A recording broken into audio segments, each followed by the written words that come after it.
पंचमी कौन सी तिथि? पंचमी।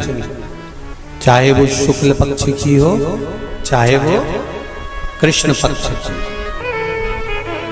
शिव महापुराण की कथा कहती है आपको सुख अनुभव हो जाए। कार्य सिद्ध। जिंदगी में कभी संपदा कम नहीं हो सकती, संपदा बढ़ती चली जाती है। संपदा घट नहीं सकती, बढ़ेगी और घटेगी। कष्ट नहीं आ सकता, रोग बीमारी तकलीफ नहीं आ सकती। आपके लिए तो लाभदायक है, समझ लो ये कथा। शास्त्र कहता है कि जिसके घर में संपदा की कमी हो, पैसा आ ही नहीं रहा हो, सब दूर उलझ गया हो, बहुत टेंशन चल रहा हो, पंचमी तिथि के दिन गन्ने का रस जानते हो? ईख का रस, गन्ने का रस तुलसी जी के क्यारे में हाथ में लेकर 7 बार अपना नाम और गोत्र बोलकर छोड़ दो। जिंदगी में 3 साल में तो करोड़पति बनकर बैठ जाओगे, कभी लक्ष्मी की कमी नहीं आ सकती। तैयारी में बैठे रहोगे कि फिर पंचमी तिथि आए। 3 मंत्रों का स्मरण शिव महापुराण में कहा गया है। पहला ओम नमः शिवाय, दूसरा मार्कंडू जी के पुत्र मार्कंडेय, मार्कंड के पुत्र मार्कंडेय, मार्कंडेय जी की उम्र थी मात्र 12 वर्ष जीवित रहने की, पर पिताजी ने कह दिया था कि तू शंकर का भजन कर, तू शिव का स्मरण कर। अगर तूने शंकर का भजन करा तो यह पक्का है कि अकाल मृत्यु वो मरे जो काम करे चंडाल का, काल उसका क्या बिगाड़े जो भक्त हो महा काल का। काल का हरण करने वाला एक ही हो सकता है, वो महाकाल हो सकता है, उसके सिवा कोई नहीं। मार्कंडेय जी से कहा तेरी उम्र 12 वर्ष की है, केवल 12 वर्ष।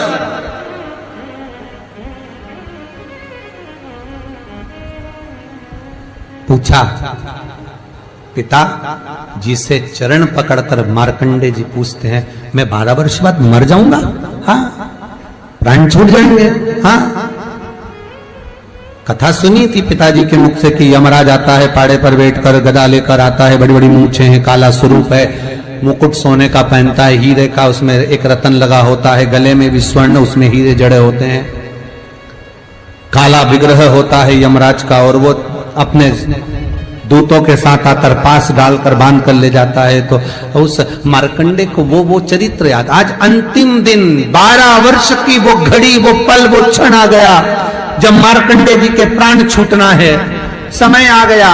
मार्कंडेय जी के पिता जी से कहा जाओ और जाकर आप शंकर की भक्ति में रम जाओ। पिताजी और माताजी भी लग गए, मार्कंडेय जी भी लग गए। मार्कंडेय जी को लेने के लिए यमदूत आ गए, डर गया। थोड़ी देर बाद यमदूत देखे कि शंकर का अनुमोदन कर रहा है, वापिस चले गए। यमराज आ गया, वही पाड़े पर बैठकर, वही भैंसे पर बैठकर, वही काला स्वरूप। डर लग गया 12 साल के बच्चे को। उसने शंकर का शिवलिंग पकड़ लिया, गले से लगा लिया, शंभो मुझे डर लग रहा है, शंकर मुझे भय लग रहा है। और तब तेज तेज महामृत्युंजय मंत्र को, वैदिक मंत्र को पुकारना प्रारंभ करा। जब 33 अक्षर के उस महामृत्युंजय मंत्र को पुकारा, शंकर सामने खड़ा हो गया। यमराज पीछे हट गया कि ये अब मेरा है, इसको तू नहीं मार सकता। वो 33 अक्षर के मंत्र का उच्चारण जब उस मार्कंडेय जी ने करा, देवता जान गए कि इस मंत्र की मूलता क्या है। पहला मंत्र ओम नमः शिवाय, दूसरा मंत्र जम के बोलो महामृत्युंजय मंत्र, और तीसरा मंत्र वही श्री शिवाय नमस्तुभ्यम। ध्यान दीजिएगा, मंत्र के 3 क्रम है, वैदिक, तांत्रिक, शाब्दिक। मंत्र के 3 क्रम है। तीनों मंत्र देख लीजिए, तीनों का क्रम देख लीजिए। महामृत्युंजय मंत्र वैदिक मंत्र, इसको जब ब्राह्मण जपता है कुसा का आसन बिछाकर, मौन रहकर, घट की जिह्वा से जपता है। अगर याद नहीं रहता तो भी धीमा धीमा बोलता है, तेज नहीं। महामृत्युंजय का जाप अनुष्ठान, सामने कलश स्थापन कर कर प्रेम से 1100, 11,000, 1,25,00,000 अनुष्ठान किया जाता है। ओम नमः शिवाय का जाप चलते फिरते किया जा सकता है। श्री शिवाय नमस्तुभ्यम शाब्दिक मंत्र है। इस मंत्र का प्रयोग के लिए ना आसन की जरूरत है, ना तब साधना की जरूरत है। जब जप रहे हो शंकर साक्षी। हाँ, कोई रोग आ गया, कोई बीमारी आ गई, कोई कष्ट आ गया, बहुत भारी आ गया, तो महामृत्युंजय का स्मरण शंकर की साक्षी में होना चाहिए। वो 33 अक्षर का महामृत्युंजय मंत्र, वैदिक मंत्र, शिव की साक्षी में। पर दुनिया के लोग आज वो चिल्ला चिल्ला के उस मंत्र का स्मरण करते हैं, वो श्रेष्ठ नहीं है। नहा रहे हो, सोचादित कर्म में जा रहे हो और वो डब्बा लगा दिया,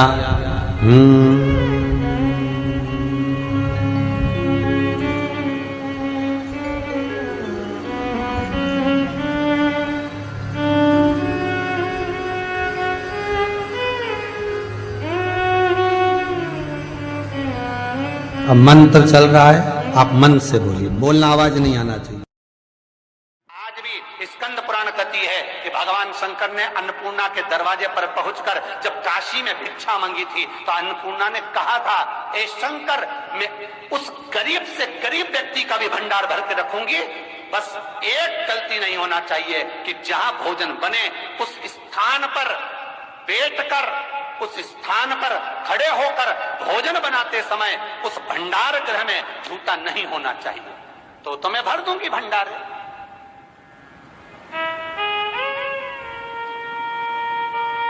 जिस प्लेटफॉर्म पर खड़े होकर माताएं भोजन बनाती, सब्जी बघारती, वहीं पे हाथ में लेके चख लेती।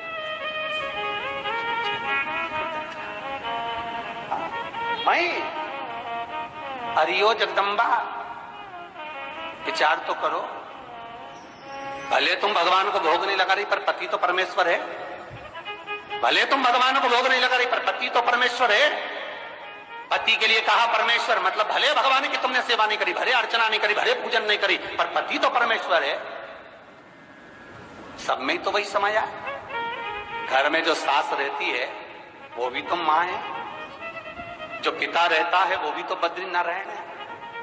महाराज फिर क्यों चक?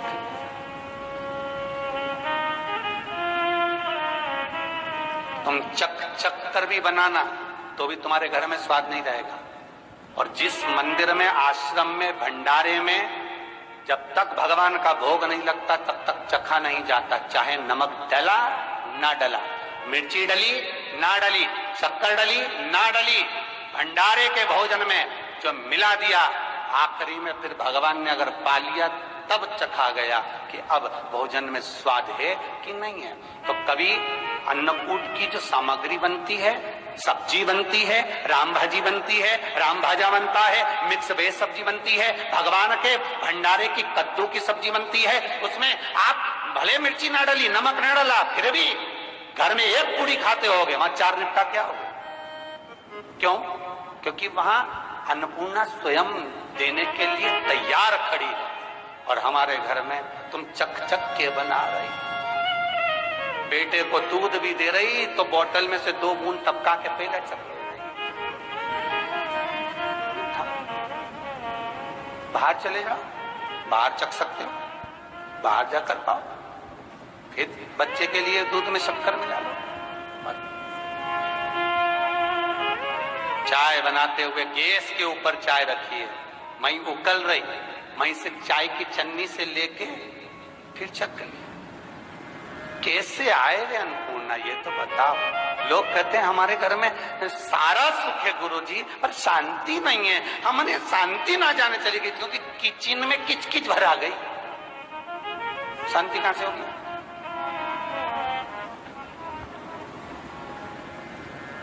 वहां इतना किचकिच भरा हुआ है, प्रेम, करुणा, वात्सल्यता, स्नेह, समर्पण समाप्त हो।